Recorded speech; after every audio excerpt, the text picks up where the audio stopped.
জীবনের কোনো ক্ষেত্রে হতাশ হওয়ার কোনো সুযোগ নেই। আজকে পারিবারিক ভাঙন বলেন, ব্যক্তি পর্যায়ের আত্মিক ধ্বংসই বলেন, সমাজের বিপর্যয় বলেন, যাই বলেন, পিছনে একটা বড় কারণ আছে। সেটা হলো আল্লাহ থেকে দূরে থাকা মানুষ, আল্লাহ থেকে হতাশ হয়ে যাওয়া। আর এই কাজটা শয়তান করিয়েছে মানুষকে আল্লাহ থেকে দূরে সরানোর জন্য। আল্লাহ রাব্বুল আলামিনের কাছে কেউ যদি যেতে চায়, মন থেকে যদি আল্লাহকে একটা বারও ডাকে, আল্লাহ তবে এক ডাকের মাধ্যমেও তার গুনাহ মাফ করতে পারে। দুজন ব্যক্তির ঘটনা পড়লাম। একজন ব্যক্তি প্রচন্ড রকম আবেদ, প্রচুর ইবাদত করে।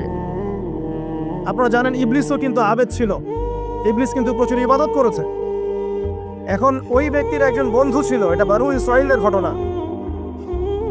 তো সেই বন্ধু পাপী ছিল, বিভিন্ন কবিরা গুনাহ করত। আর এই আবেদ ব্যক্তি বারবার তাকে নসিহত করত, গুনাহ ছেড়ে দাও, তুমি পাপ করছো, গুনাহ ছেড়ে দাও।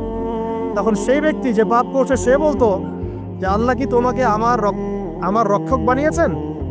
আল্লাহ কি তোমাকে আমার উপর দারোগা বানিয়েছেন? আমাকে আল্লাহর হাতে ছেড়ে দাও, আমাকে নসিহত করতে এসো না। একদিন এই আবেদ ব্যক্তি তার বন্ধুকে একটা জঘন্য পাপ করতে দেখলো, এমন একটা পাপ যেটা দেখে তার মনে ধারণা আসলো এটা চরম জঘন্য একটা কাজ। তখন সে মুখ ফসকে বলে ফেলল যে আল্লাহ তোকে আর মাফ করবে না, আল্লাহ তোকে জান্নাত দিবে না। আল্লাহ রাব্বুল আলামিন মালাকুল মউতকে এই দুজনের কাছে পাঠালেন, দুজনের রূহকে কবজ করা হলো। এবার আল্লাহ পাক তার সামনে তাদেরকে উপস্থাপন করে বললেন যে তোমাকে আমার রহমত সম্পর্কে কে গ্যারান্টি দিয়েছে যে আমি কাউকে রহমত করবো কি করব না? যাও, আমি তোমাকে জাহান্নামে পাঠালাম, ওই ব্যক্তি যে আমার রহমত প্রত্যাশা করেছে আমি তাকে জান্নাত দিয়ে দিলাম। দেখুন, এই হাদিসটা শুনলে মনে হয় বাহ্যিক হয়তো বা মুখের একটা কথার কারণেই সে জাহান্নামে চলে গেল। আসলে বিষয়টা এমন নয়। বিষয়টা আমি আপনাকে বোঝাচ্ছি। বিষয়টা হচ্ছে ইবলিসের মতো। ইবলিস কিন্তু শুধু মন থেকেই বলেনি যে খলাকতানি মিন নার ওয়া খলাকতাহু মিন তিন, আমি কেন তাকে সাজদা করব আদমকে? আদম তো মাটির তৈরি আর আমি তো আগুনের তৈরি।